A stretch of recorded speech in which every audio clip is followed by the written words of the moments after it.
So I'm sure you guys have all heard about the newest AAP guidelines or clinical health practice guidelines on obesity. This is important because it's treatment of obesity. Prevention of obesity is to come. And why is it making such a big splash? Because I think it's taking on such a different tone than what the AAP has taken on in the past.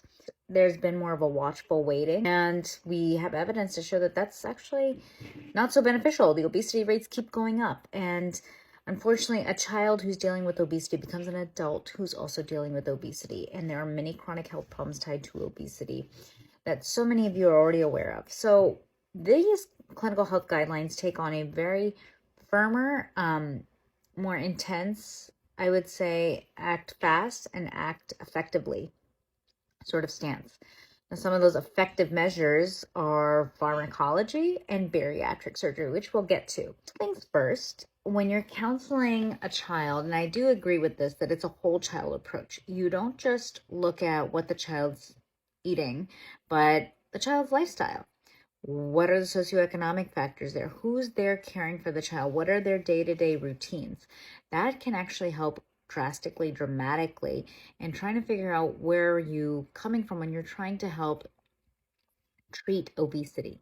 Now, the second thing to think about is motivational interviewing is a hallmark of obesity treatment, and many obesity clinics run on motivational interviewing, but that takes a lot of time. Not all your pediatricians have the time to do that. Most pediatricians don't. It also takes a multidisciplinary clinic, so mental health should be involved, registered dietitians should be involved, possibly even licensed caseworkers, social workers.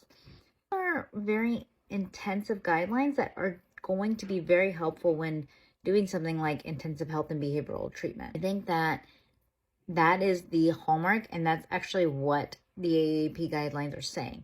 Now, they also say if that does not help, you can also consider pharmacology. And that's only approved for certain ages and above. And then in teenage years, again, if we're seeing a point where none of those other measures are helping, it's a step up to bariatric surgery. Of course, consult before any of that even takes place.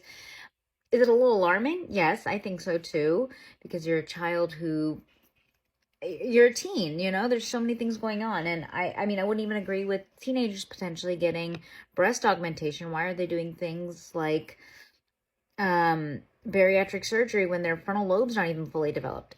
It's a big drastic change, but I like to think of it as a step up. And I definitely agree with the intensive health behavioral therapy.